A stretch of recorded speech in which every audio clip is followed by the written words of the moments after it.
All right. I hate to disturb such a sweet silence. We're continuing on with the Gospel of Sri Ramakrishna. We're on page 872 in the chapter titled The Master and Dr. Sarkar. And just reading here where we're supposed to start today, Ramakrishna is complaining, actually, which is very unusual. He says, when the song was over, Sri Ramakrishna said to the singer, "What is this? Why this decoction of bitter neem leaves after the rice pudding? The moment you sang, 'Shine forth, O shining one, and with thy shafts of light slay thou the blinding dark,' I had a vision of the sun. As he arose, the darkness vanished, and all men took refuge at his feet." So what Ramakrishna is referring to with the neem leaves, neem leaves come from that tree. They use them to brush their teeth, and they're very, very bitter tasting. So he's saying, why are you giving us neem leaves after you gave us this sweet pudding? And what he's talking about is in the first song, it was him singing a song to his dearly beloved and really celebrating that beautiful relationship. And then the second song started off with, "We moan for rest, but alas, we can never find. We know not whence we come, nor where we float away." And so he changes the perspective, from falling in love with the beloved and finding your way out to this horrible moan of experience of like how terrible this is. And so he wants the singer to go back, sing again, remind us of the loving nature of the divine. Don't remind us of the troubles. We've got plenty of reminders for that. We don't need any more of it. And so the singer starts out and continues on. "O Mother, Savior of the helpless, thou, the slayer of sin, in thee do the three gunas dwell, sattva, rajas, and tamas. Thou dost create the world, thou dost sustain it, and thou dost destroy it. Binding thyself with attributes, thou yet transcendest them, for thou, O Mother, art the all." So here he's talking about Mother, the Savior of the helpless, the divine beloved, is our support. He's our wisdom, which he has given to us in full within ourselves, within Satchitananda. The divine has given us love, the ability to see it, the ability to express it. And the divine has given us being, our own existence, to experience this bliss of being. And just if we live according to that nature, according to that Satchitananda, we'll find our fulfillment, we'll find joy in life. And so he's singing here to the Mother, the helper, the slayer of sin, the one who gives us our ability to grow and to change and to not continue to be deluded by the things that have taken our attention away from ourselves, our attention, and brought it into the outside world and had us forget the home of love that dwells in the heart and the love of life that is native to being. And we've gotten all caught up in the changing stories of the outside world and have lost sight of that reservoir of contentment that lies within us when we take our attention out of mind and place it in the heart, in the shrine of the heart, that place in us that love comes from, where it starts. "For you, O Mother," I'm going to take out the these and thous and the thines. They really get in the way for me, so forgive me for that. I'm just going to try and translate it to modern day. "For you, O Mother, are all. Kali you are, and Tara, you are the ultimate Prakriti. You are the fish, the turtle, the boar, and all the avatars. Earth, water, air, and fire are you. You, the sky, O Mother of the Absolute." You see, the divine feminine is the power of God. When they break it into male and female, really, I imagine it's fairly arbitrary, but the male is that absolute unchanging nature of God, the wholeness, where there is there's no change. Nothing, everything is exactly as it is, perfect, needing nothing. And then there's the manifestation of God, what we see here, the universe that we live in, the manifestation of the divine. And that is attributed to the power of the Mother. The Mother is the power of God. And the divine masculine, I guess, is the absolute unchanging. So, of course, the joke immediately enters my mind on that. So we shouldn't have too much trouble thinking of the male as the absolute unchanging, doing nothing, and the woman, the power of God, making everything happen and carrying on in this world. And so because of that, Ramakrishna has said that it's Mother who gives permission for your realization. It's Mother that gives you freedom from this world. And it's Mother that gave him the power to manifest as an incarnation of the divine. That the divine masculine, as it were, has to get permission from the divine feminine to manifest, because this is Mother's realm. This is the divine realm of the Mother. The Samkhya, the Patanjala, the Mamamska, and the Nyaya, all the different traditions or philosophies within Hinduism, forever seek to fathom you and to know your inmost nature. Vedanta and Vaishika are searching after you, but none of them has found you out. Though free from limitations, beginningless and without end, yet for your loving bhakta's sake, your loving devotee's sake, you wear varying forms. The terrors of this world you remove, and you dwell alike in the present, in the past, and in the future. You appear with form to him who loves you as a person, and you are the absolute to him who worships formless truth. Now you see, here's a very interesting thing. This is where lines always get blurred, because in the end, in the ultimate reality, there are no lines, right? And so even this delineation between God unmanifest and God manifest, divine masculine and the divine feminine, these are merely ways of talking about something that can't be expressed, something that can't be really spoken about. And that ultimately, here he's saying, that he's talking to the Mother, but he's breaking our boundary here by saying, you dwell alike in the present, past, and the future. You're wearing all of your various forms. You're free from limitation without an end. You appear with form to those who love you as a person, but you are the absolute, right? The absolute is the divine unchanging. So now he's saying Mother is both, right? And you'll find this in all of the traditions of the different gurus, the different avatars. Those followers of Krishna will say that Krishna has become everything, that he's both the divine Mother that comes from him, and he's the divine absolute. And then the followers of Ramakrishna will say the same thing about that. And this is a common idea, that the ultimate truth is one without a second. There are no boundaries. There are no separations. That which is within us, which is our love, which is our wisdom, which gives us our existence, that is the same in all of us. It is not different for each one of us. The mind that we use is a single universal mind that our egos clip off a small section that we use. And that this world that we live in here, this world that he's talking about here, that arises out of freedom, is sustained in bondage, right? Because to hold a form means to be bound. That's the thing. We were born into this body. We, the spirit, the soul. And before we took in this body, we had no limitation. We had no boundary. We had no inside or outside. There was an isness that was universal and open. And so we had to get crammed into this little tiny space. Well, not so little, but crammed into this body and to live under this bondage, these limitations and restrictions of our bodies.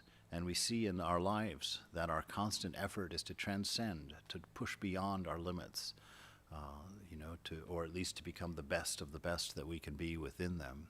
And that's our divine nature expressing our need to push beyond our boundary, because we intuitively know of our freedom. We intuitively know of our infinity. We intuitively know of our unbounded and unconditioned love. And so that's what keeps us pushing forward in this world. We keep finding out everything in this world. The way I like to talk about it is all the blankets in this world are 6 inches too short. All right? And so all of us, some people learn it right away. They try a blanket or two and they're like, oh, there's nothing here for me. I'm going somewhere else. And then there's some people who are adamant on trying every blanket in the world to try and find the right one, even though they're all too short. This is not the whole story, and we are not free in this world under our normal conditions of egoism.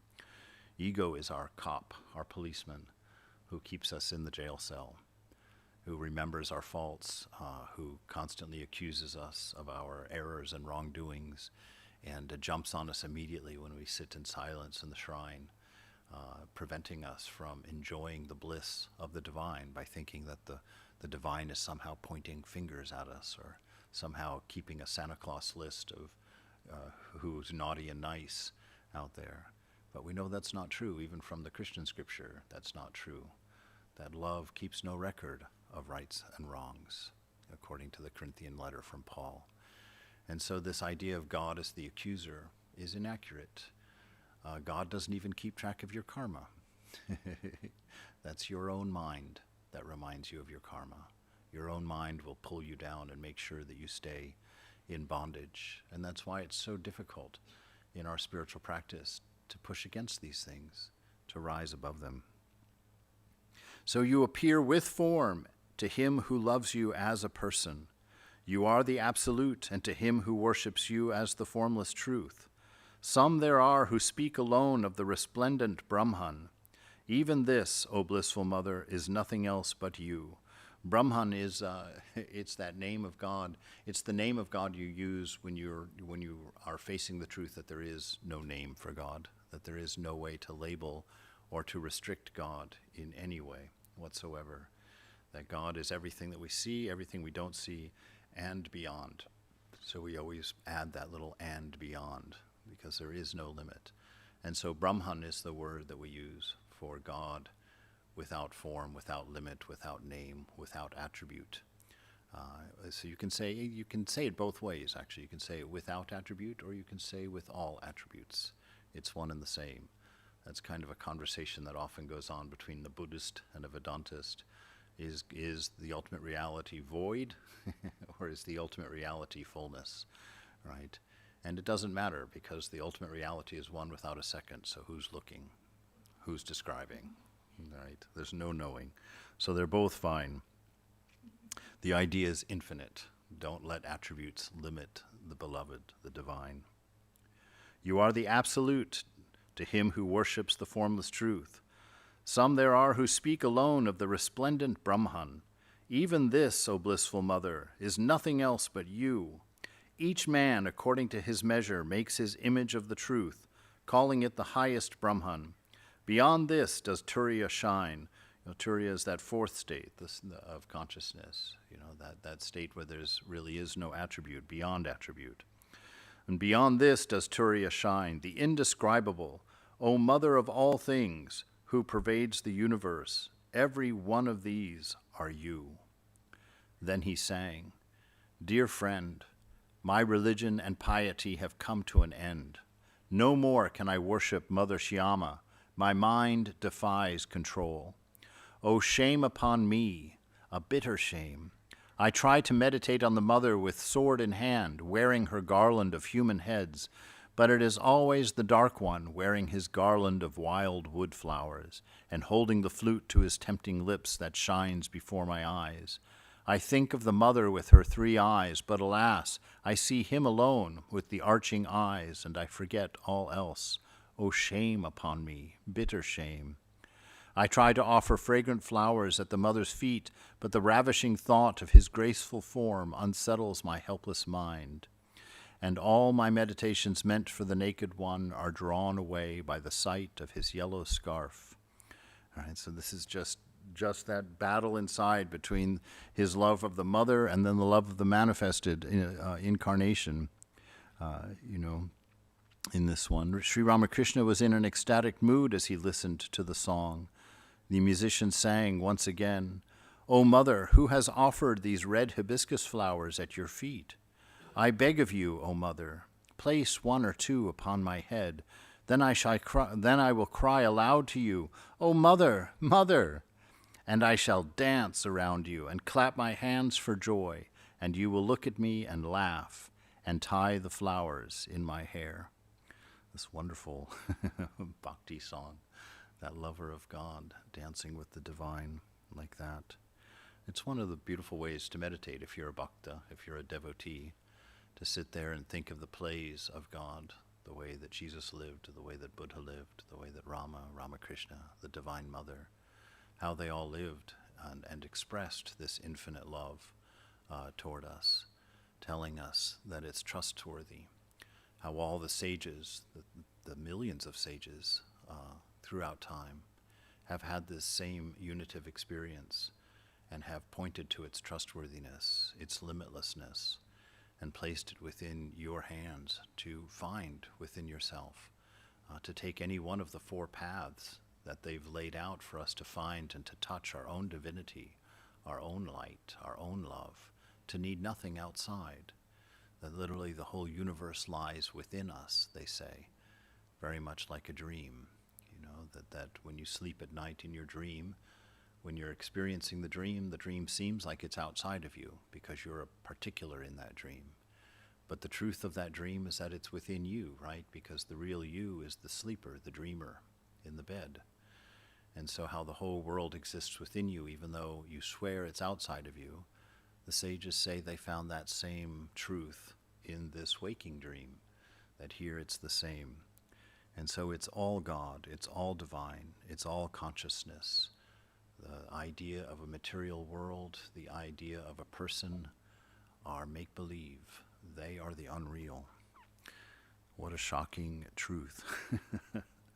To even say, if you were going to try and fool someone, you'd certainly pick a much smaller story than that. That's a big one. The singing was over. Many of the devotees were in a rapturous mood. There was a deep silence in the room. The younger Naren was absorbed in meditation. He sat like a stump. Pointing him out to the doctor, Sri Ramakrishna said, "A very pure soul, unstained by the slightest touch of worldliness." Now, what does that mean, to be unstained by the slightest touch of worldliness? That means that this idea of worldliness is the idea that there's something outside of yourself that's necessary for your fulfillment, that's necessary for your completion. That's what it is to be worldly. It's cultivating a sense of me and mine because you've limited yourself to body-mind, and you believe yourself to be the body-mind with all of its hungers and its limitations. And so it has caused you to think that you need something beyond yourself, whether you call it a god or whether you call it a habit or call it a substance or call it another person. Anything outside, anything that you think that you need outside of yourself is the lie of egoism. It's the falseness of egoism that convinces us of these things.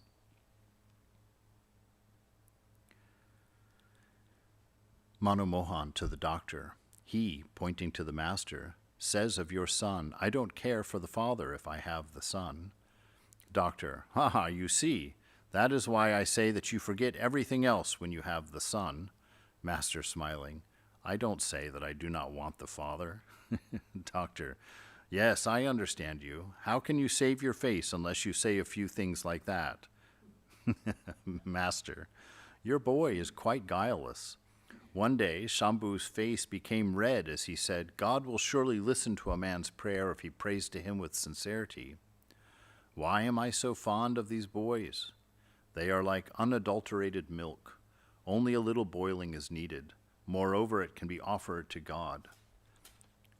But the milk adulterated with water needs much boiling. It consumes a large quantity of fuel.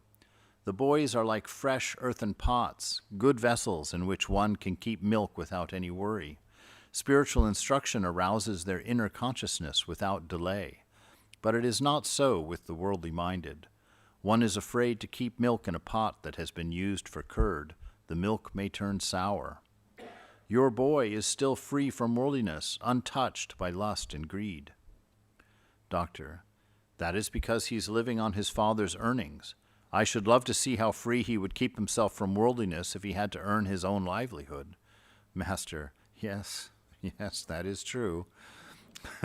But God is far, far away from the worldly minded.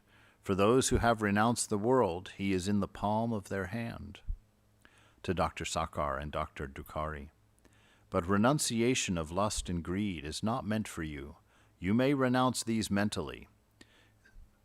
That is why I said to the Goswamis, why do you speak of renunciation? That will not do for you.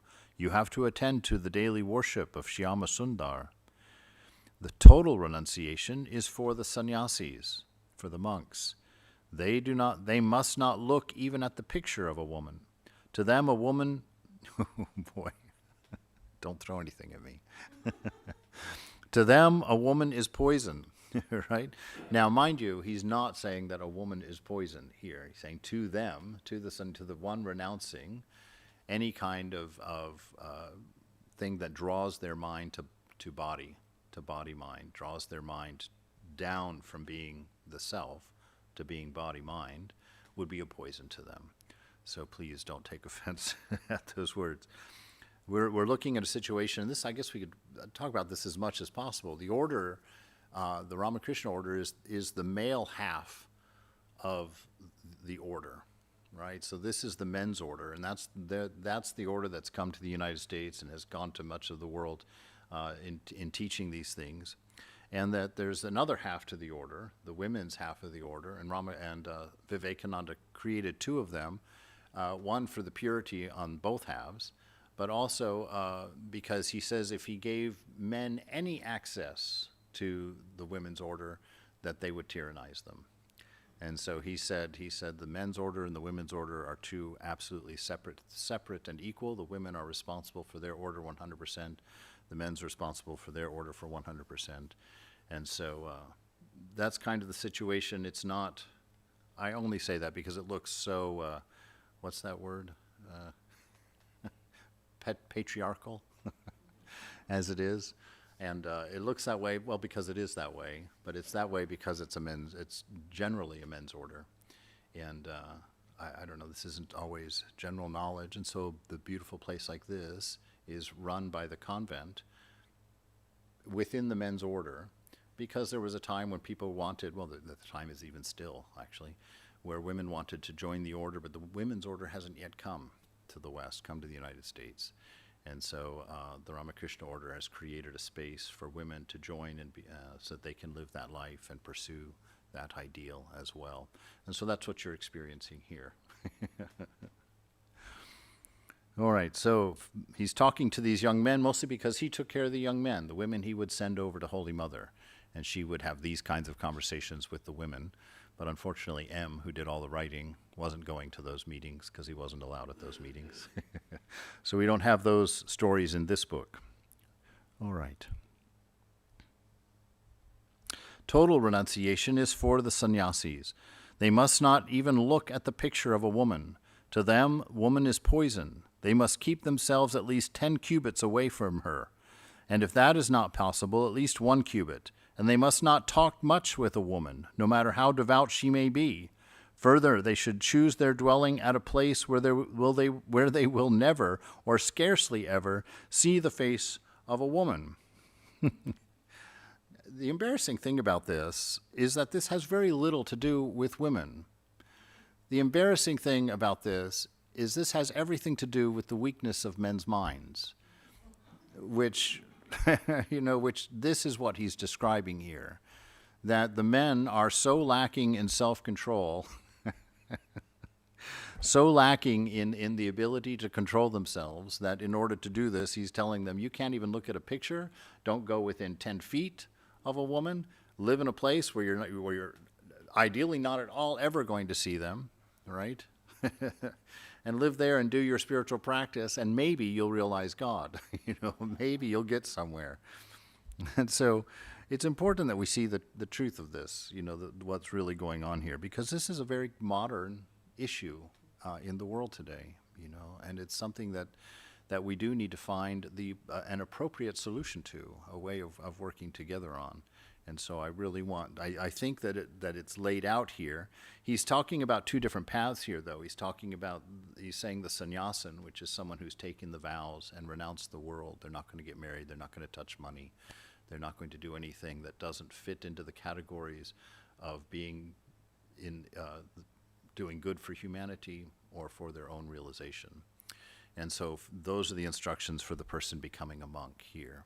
For those people who are householders, that's why he's telling these two doctors, these teachings aren't for you. How can they be? You can't renounce the world at that level. You have to do it mentally, right? So you have to live in this world. So you're going to be working with men and women all the time. You're going to have to renounce these things mentally, even though you're around them physically, right? And so that's what he's going through right here. Money, too, is like a poison to the sannyasi. If he keeps money with them, he has worries, he has pride, he has anger, he has the desire for physical comforts. Money inflames his rajas, which brings tamas to it in its train. Therefore, a sannyasi must not touch gold. Lust and greed makes him forget God.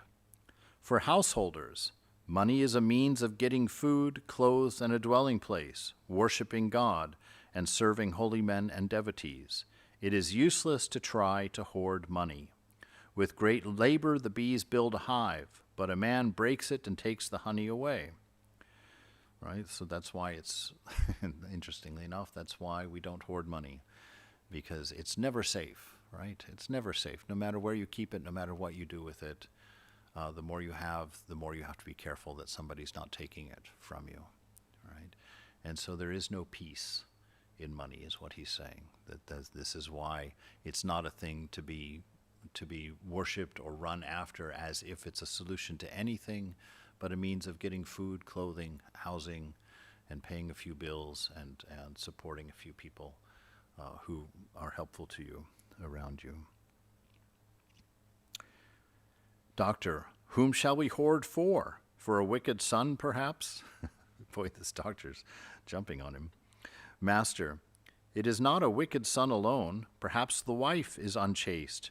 She may have a secret lover. Perhaps she will give him your watch and chain. You should not renounce woman completely. It is not harmful for a householder to live with his wife. But after the birth of 1 or 2 children, the husband and wife should live as brother and sister. It is attachment to lust and greed that begets pride of learning, the pride of money, and the pride of social position.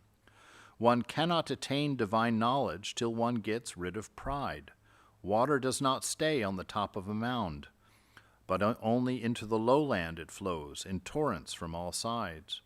Doctor, but the water that flows into the lowland from all sides contains good water and bad water, muddy water and dishwater. Again, there are these hollows on mountain tops as well, as in the Nainital or the Manasarovar.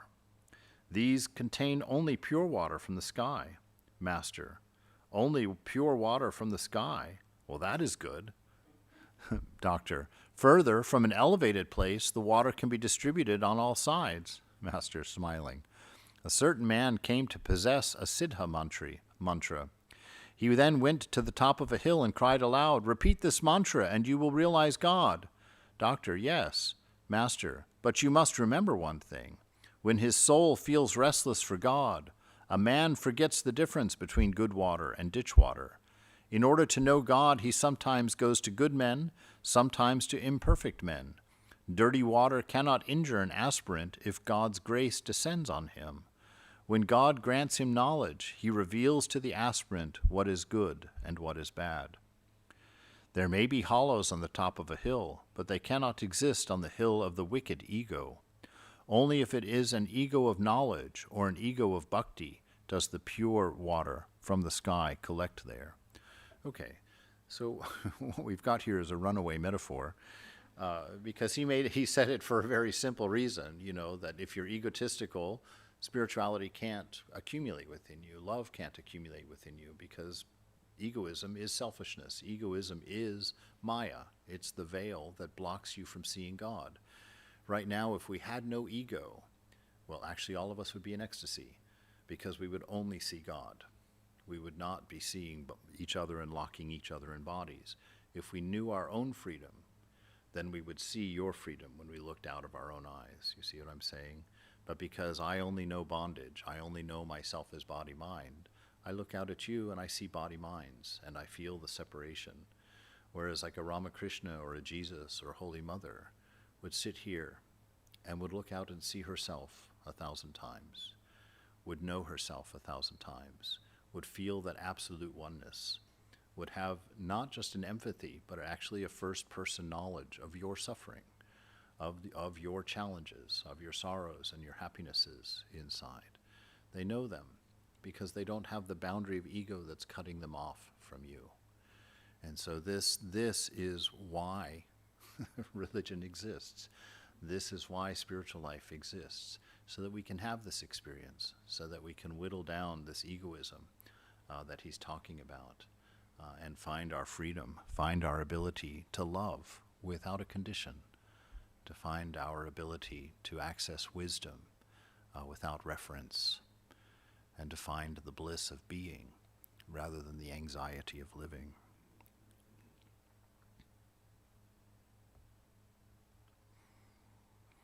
All right, so he's talking about the highland and the lowlands there, and he's saying this ripe ego. First of all, it's an ideal person like a Jesus can get the ego to almost where the ego is only a choice, for them.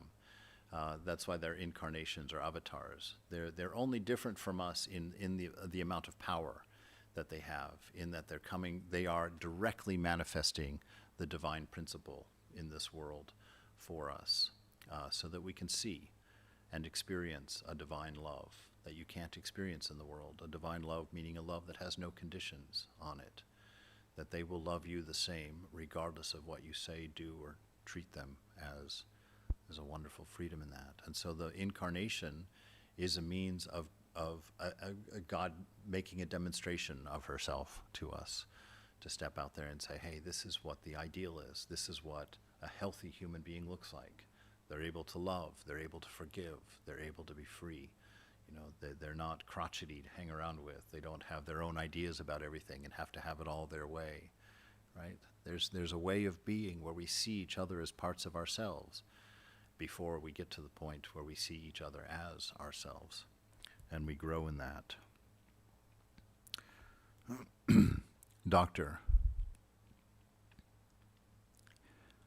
Master, but you must remember one thing. When his soul feels restless for God, a man forgets the difference between good water and ditch water. In order to know God, he sometimes goes to a good man and sometimes to an imperfect one. Dirty water cannot injure an aspirant if God's grace descends on him. When God grants him knowledge, he reveals to the aspirant what is good and what is bad. Right? And so this ego of knowledge and this ego of bhakti, that means an ego that's created by you identifying with love of God. That's the ego of bhakti. So you see yourself as the lover of God, or as the wife, or the husband of God, or the child of God, or the friend of God. But your sense of self is centered around your relationship with the beloved. That's a ripe ego. That's an ego that won't do any harm to you or to others. There's this ego of knowledge. It's the ego of knowledge. In the scriptures, especially when Ramakrishna is talking, when he talks about knowledge in that sense, he's talking about knowing what you are, knowing who you are. It's that age-old question, what am I? What am I? Why am I here? What am I supposed to do? We're just kind of born into a lot of unknowing, and we just have to figure it all out. And so this primary question of Vedanta is, who am I? Because if you don't know who you are or what you are, how will you manage to know how to make yourself happy? If you don't know who you are and what you are, how will you manage to give yourself a fulfilling life? How will you know how to live, how to be, what actually will feed you and what doesn't? And so the Vedanta teaches that. Find out who you are. When you find out that your nature is Satchitananda, pure love, pure wisdom, and pure being, then you have the map for the rest of your life. You don't need any more scripture than that. That means that you don't do anything that's not motivated by love. You don't say anything that's not motivated by wisdom, right? And you spend much time being, because this nature will manifest spontaneously. You don't have to become a nice person. You are the nicest of people before your ego takes charge. You don't have to forgive or be forgiven. You have always been ever free, ever pure, ever loved of God. Your body and your mind have taken on impurities of the experience, but you have not. You are the observer of that, and that is all, right? To know who you are within yourself is very important, because the whole trouble of life is our confusion with being a body and being a mind, and our mistake of thinking that things that make the body-mind feel good will make us feel good, or make us be good, or whatever the story is. But they're separate things on the path. In the end, we realized that it was all us, right? We can absorb the entirety of it. But on the way, we have to figure out, of this experience, where am I? What am I? Who am I? And we have to find out so that we can silence the stories of mind, right? Because right now it's the mind, where the ego dwells, that's telling you how to act, telling you how to react, telling you what you want, right? It's your body that wants pancakes, but you don't have to jump up and get them right now, right? But we do. Why? Because we think, I want pancakes, right? We never say, oh, the body wants pancakes, right? We say, I want pancakes. And we talk about all of our desires that way. All desire arises from either the body or the mind. The soul has no desire. It sits perfectly content in that shrine of love here. But it's the absolute unchanging. It's the pure self. So it doesn't make any noise. It can't call you back. The first time that you stepped out into your senses, right? We talk about the garden. I talk about the Garden of Eden all the time. It's a looping story that's happening continually. And what happened to Eve, it was threefold, right?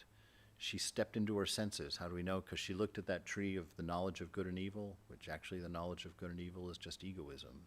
She looked at the tree of egoism, and she saw what? The first thing. She saw that the fruit looked beautiful, right? Oh, it's beautiful. It was pleasing to the eye. So that was her first step. So that's you and me. We get thrown out of the garden continually. We have the Garden of Eden within. Right? So the kingdom of the beloved is within. So we have paradise locked up within us, but we don't live here. We live here in the mind, the world of constant change, right? We've chosen to live here. We've been thrown out of this garden, and we can only find our way back in through silence, through kind of stepping back again. So she looks at the fruit, finds it beautiful. So you live in this world, you look out, you find something beautiful.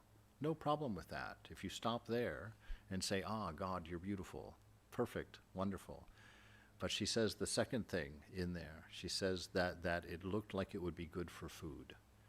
She wanted to take it. She wanted to have it, right? So then she reaches up and plucks it. She takes the beauty, thinking that there's something in it for her. And then the third thing, she says she thought that it would make her like God. She says she thought that it would make her whole, make her fulfilled. The odd thing is that they were already created in the image of God, right? They were already that. And the serpent, who's the metaphor for how this all happened, deludes her, gets her to forget about that by saying untrue things to her, and gets her judgment all befuddled, right? So then she finally eats the fruit. And then she gets the curse, which isn't really a curse, it's just what happens when you do something that's against your nature. You lose your bliss. You lose your assumed companionship with the divine, with the beloved. You become alone and separated, right? You become fearful. That was the first thing. It says after she ate that piece of fruit, right? She and Adam, because he ate it too, of course. And the God comes walking in the garden in the cool of the day, it says, right? And what do? They run and hide. They're beloved. Every other time they would have run, to him, the source of this unconditioned love. But now that they've placed an ego between themselves and God, they've followed their own path rather than their nature. And so now in that confusion, they're separated from God. They're afraid. They feel vulnerable in the sense that they felt naked. Now, does God come and scream at them? No. He comes and makes them some clothes. He fixes them up. He says, you've chosen this. Now you're going to have to scratch at the dust of the earth for all of your desires, right? Which is what all of us are doing constantly. Going to work 10, 12, 16 hours a day for what? To pay for houses and cars and vacations and wives and families and husbands, bicycles, birthdays, travels, all of these things. And we get ourselves stuck in a place and we come to realize too late, God, I'm still so hungry and so alone. And I've done all of this. What do I do? Right? And the price of backing out is too high at that point. And so what then?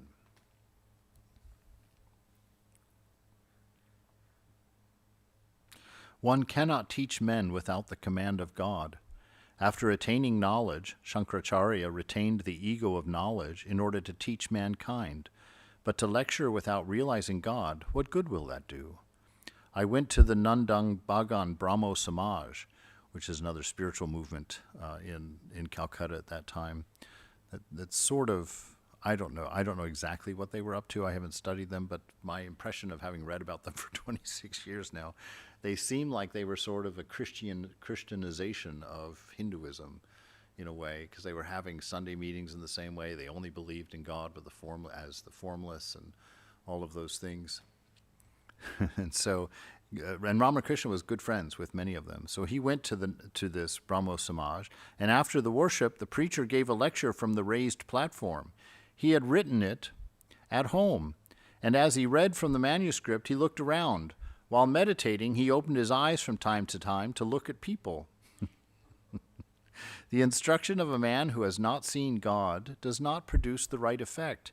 He may say one thing rightly, but he becomes confused about the next. Samadhyayi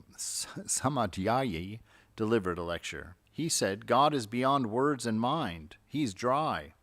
Worship him through the bliss of your love and devotion. Just imagine. He described God that way, whose very nature is joy and bliss. What will such a lecture accomplish? Can it teach people anything? Such a lecturer is like a man who said, my uncle's cowshed is full of horses. Horses in a cowshed? From that you can understand that there probably are no horses at all. Doctor's smiling, or cows. Everyone laughs. In the meantime, the devotees who had been in a rapturous state had regained their normal mood. The doctor was highly pleased with them and asked M about them. M introduced him to Paltu, the younger Naren, Bhupati, Sharat, Sashi, and the other youngsters. About Shashi, M said, he is going to appear for the BA examination. The doctor was a little inattentive. The master to the doctor, look here, listen to what he's saying. The doctor heard from M about Sashi. The master to the doctor, pointing to M, he instructs the schoolboys. Doctor, so I have heard. The master, I'm unlettered, and yet educated people come here. How amazing. You must admit there is a play of God. It was 9 o'clock in the evening, and the doctor had been sitting there since 6 o'clock, watching all of these things. Girish to the doctor, well, sir, does it ever happen to you that though you do not intend to come here, you are drawn as if by a subtle force? I feel that way. That's why I'm asking you.